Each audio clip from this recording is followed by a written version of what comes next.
नमस्कार, स्वागत है आपका आपके अपने YouTube चैनल दिल है फिल्मिस्तानी में और आपके साथ मैं हूं हिना मेहता। सालार की धुआंधार कमाई अभी लगातार जारी है और आगे भी रुकने वाली नहीं है। छठे दिन की कमाई के जो आंकड़े सामने आए हैं उसके तहत भारत में 17 करोड़ रुपए सालार ने छठे दिन कमा लिए, जिसमें हिंदी में 9 करोड़ रुपए की कमाई हुई है। इसी के साथ ही सालार की कुल कमाई भारत में लगभग 300 करोड़ रुपए पर पहुंच चुकी है। फिक्स आंकड़ा देखें तो 297.4 करोड़ रुपए की कमाई छठे दिन तक हो चुकी है।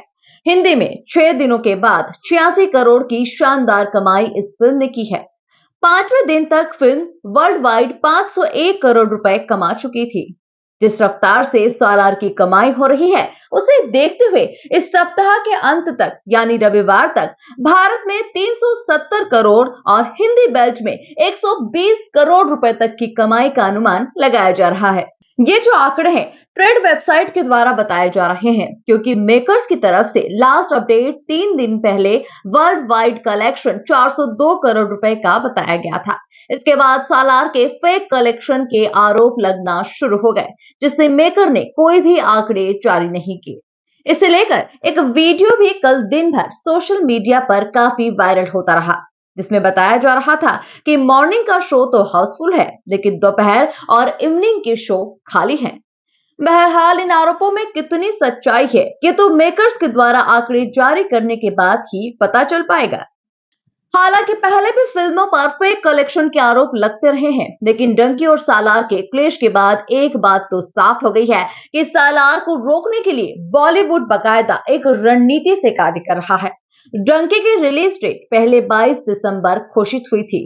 उसकी सोलो रिलीज मिलना तय था, लेकिन सालार की रिलीज डेट जैसे ही सामने आई उसके बाद से ही सालार को खासकर हिंदी बेल्ट में रोकने के लिए पैंतरे आजमाने शुरू हो गए। हालांकि ये सब खुलकर सामने नहीं आया है, लेकिन सालार की रिलीज के एक दिन पहले पीवीआर, आइनॉक्स और मिराज मल्टीप्लेक्स के द्वारा हिंदी बेल्ट में सालार को कोई भी शो नहीं दिए जाने की बात सामने आई थी। दिन भर चली उठापटक के बाद जब सालार को हिंदी बेल्ट में शोज मिले तो उसमें भी टाइमिंग का खेल किया गया, यानी सालार को 6 और 9 बजे वाले शो नहीं दिए गए। ये शो जो है वो डंकी को मिले और सालार को सुबह और दोपहर के शोज मिले। हालांकि पीवीआर की तरफ से इन खबरों को अफवाह बताया गया और बकायदा एक क्लेरिफिकेशन भी जारी किया गया, लेकिन हर किसी को समझ आ रहा था कि सालार को लेकर सब कुछ ठीक नहीं चल रहा। सालार को शोज नहीं मिलने पर मुंबई के गेयटी गैलेक्सी और मराठा मंदिर के ऑनर मनोज देसाई ने खुलकर विरोध भी जताया था। जब इसके बाद भी सालार का तूफान नहीं रुक रहा है तो फेक कलेक्शन के आरोप अब सामने आ रहे हैं। वैसे प्रभास की फिल्मों को इस तरह की ओपनिंग मिलना कोई नई बात नहीं है। प्रभास अपने आप में उतना बड़ा ब्रांड है कि मेकर्स को फेक कलेक्शन दिखाने की कोई जरूरत ही नहीं दिखती। आदि पुरुष जैसी फ्लॉप फिल्म को भी 100 करोड़ से ज्यादा की ओपनिंग मिल चुकी है, क्योंकि प्रभास की फैन फॉलोइंग और तेलुगु के कमिटेड दर्शक प्रभास की फिल्म देखते ही हैं। इसीलिए कमाई का एक बड़ा हिस्सा साउथ से आ चुका है, जिसे देखकर ये लगता ही नहीं कि सालार के मेकर्स फेक कलेक्शन सामने रखेंगे। दरअसल पठान और जवान की 1000 करोड़ की कमाई के बाद डंकी से भी यही उम्मीद थी। इसके मेकर्स को ये उम्मीद थी, लेकिन डंकी उस उम्मीद पर खरी नहीं उतरी। पठान और जवान दोनों एक्शन फिल्में थी, वहीं डंकी को राजकुमार हिरानी की पहले वाली फिल्मों जैसे रिव्यूज भी नहीं मिले थे और ये सबसे बड़ा कारण है कि फिल्म धीमी रफ्तार से आगे बढ़ रही है। डंकी सिर्फ हिंदी में रिलीज हुई है और वहीं सालार पैन इंडिया फिल्म है, लेकिन ए सर्टिफिकेट के साथ थिएटर्स में आई है। इस हिसाब से देखा जाए तो सालार के रिलीज होने से डंकी को कोई खास फर्क नहीं पड़ा, बल्कि फर्क पड़ा है फिल्म को मिले मिक्स्ड रिव्यू से।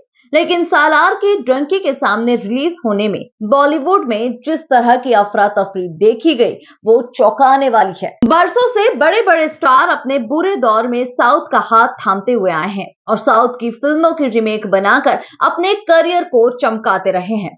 वो कौन सी फिल्म रही है जो साउथ की रीमेक है, इस बारे में हम फिर कभी आपको जरूर बताएंगे। लेकिन किसी साउथ मूवी को हिंदी बेल्ट थिएटर नहीं मिलना कोई नई बात नहीं है। इसी साल रिलीज हुई रजनीकांत की जेलर और विजय की लियो को हिंदी बेल्ट में पर्याप्त शोज नहीं मिले, जबकि दोनों फिल्मों की कमाई 600 करोड़ से ज्यादा हुई है। जाहिर है, बॉलीवुड वाले जानते हैं कि साउथ की फिल्में कंटेंट में उनसे कहीं ज्यादा आगे है। शायद ये डर ही डंकी सालार क्लेश में खुलकर सामने आ गया। तो ये थी हमारी आज की खास रिपोर्ट। इस तरह की फिल्मी दुनिया की जानकारियां, खबरें और किस्सों को जानने के लिए देखते रहिए आपका अपना YouTube चैनल दिल है फिल्मिस्तानी।